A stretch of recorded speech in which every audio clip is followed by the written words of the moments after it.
नमस्कार, book audio पर आपका स्वागत है। लेखक धर्मेंद्र मिश्रा की अंधकरणी वर्सेस शूलभद्र, सुनिए पल्लव की आवाज में।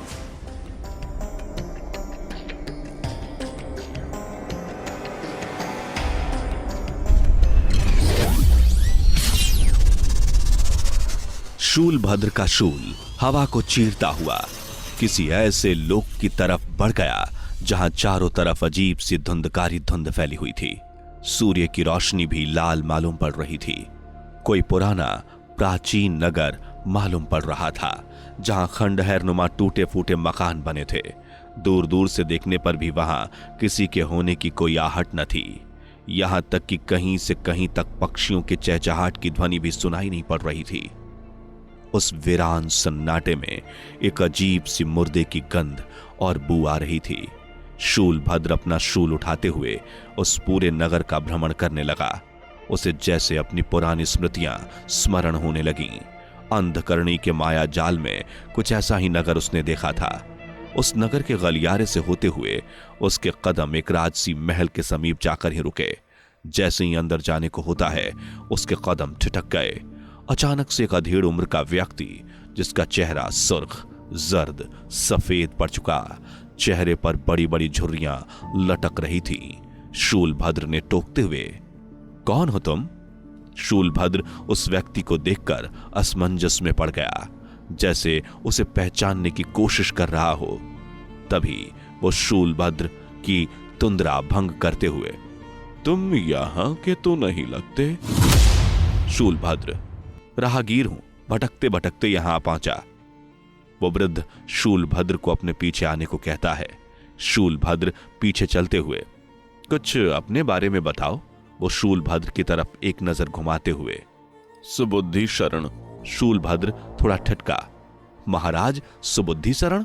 वृद्ध मुख्य दरवाजे के अंदर जाने का इशारा करते हुए, तुम्हें ऐसा लगता है? अंदर चलो, थोड़ा विश्राम कर लो। शूलभद्र जैसे ही अंदर पहुंचा, अंदर का दृश्य जीवांत, भव्य और मनोहारी था। शूलभद्र उस महल की सुंदरता को देखते हुए मंत्रमुग्ध होकर आगे बढ़ने लगा। पीछे मुड़कर जैसे ही उस वृद्ध को देखने को होता है, वो वहां नहीं था। उस समय महल के एक बड़े से कमरे से कुछ रोशनी सी दिखी। शूलभद्र जैसे ही उस ओर पहुंचा, वहां तरह तरह के पकवान की तीखी खुशबू आ रही थी। शूलभद्र मन ही मन विचार करते हुए, कोई दावत खाना मालूम पड़ता है। तभी कुछ सेवादार शूलभद्र का स्वागत करते हुए, आइए, आपके लिए भोजन तैयार है। एक नरम बिछौने की ओर इंगित करते हुए, बैठिए, महाराज आते ही होंगे। शूलभद्र, तुम्हारे महाराज कौन है? सेवादार शूलभद्र की ओर घूरते हुए, प्रतीक्षा कीजिए, वे आ जाएंगे। शूलभद्र जैसे ही बैठता है, कुछ सेवादार कुछ बदबूदार भोजन से भरी थाली परोसते हैं। आगंतुक, कृपया हमारा आतिथ्य भाव स्वीकार करें।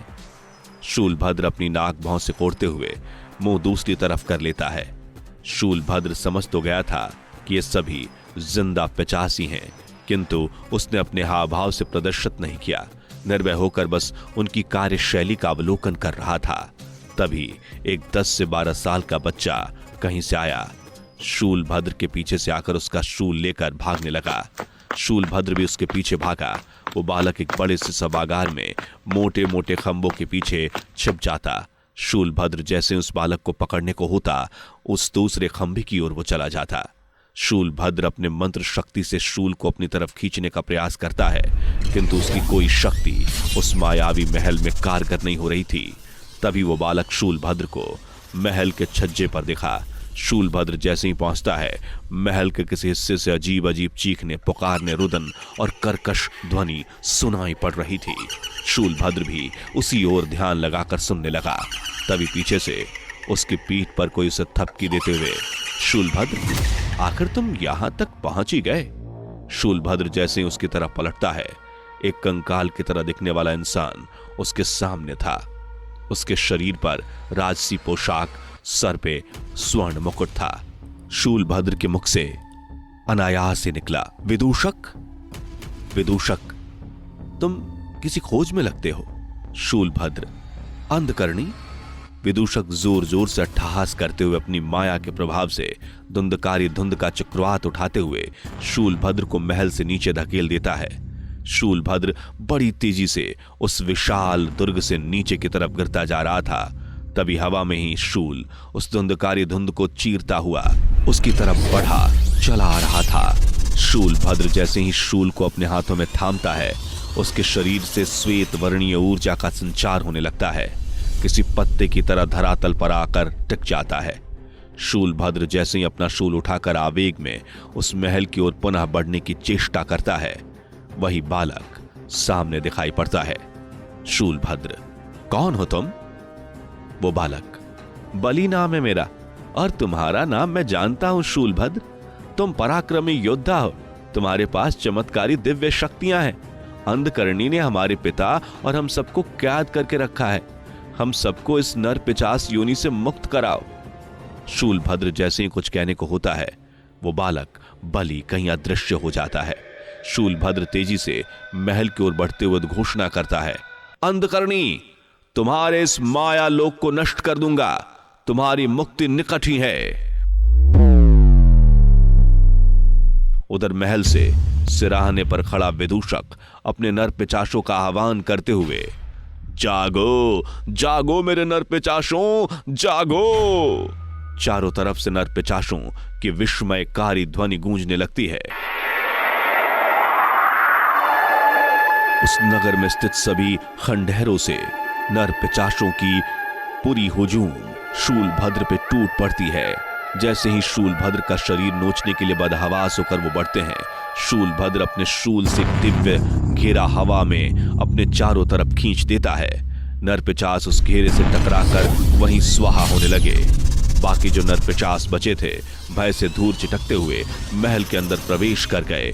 शूलभद्र अपने नेत्रों से क्रोधाग्नि वर्षाते हुए, पिचासों हो जाओ सावधान, तुम्हारी मुक्ति का विधान मैं ही हूं, शूलभद्र, गर्जना करते हुए महल के अंदर प्रवेश कर गया। विदूषक शूलभद्र को अपनी माया से भ्रमित करने लगता है। शूलभद्र अपने शूल को जैसे ही महल के फर्श पर पटकता है, दिव्य ध्वनि का नाद उठता है। विदूषक सहित सभी पैशाचिक शक्तियां वैसे चित्कार उठी। कोई अदृश्य शक्ति शूलभद्र को हवा में उठाकर महल के स्तंभ की ओर फेंकती है। प्रहार इतना तीव्र था कि शूलभद्र करा उठा। उसका शूल छिटककर दूर जा गिरा, जैसे दर्द से छटपटाने लगा। अंधकरणी की कर्कश अट्टहास की ध्वनि उसके कानों में पड़ती है, शूलभद्र, इस लोक से तुम नहीं निकल पाओगे। इन पिचासों की तरह तुम भी भटकते रहोगे। शूलभद्र के कानों में छीण पड़ती ध्वनि वहीं मूर्छित अचेत हो गया।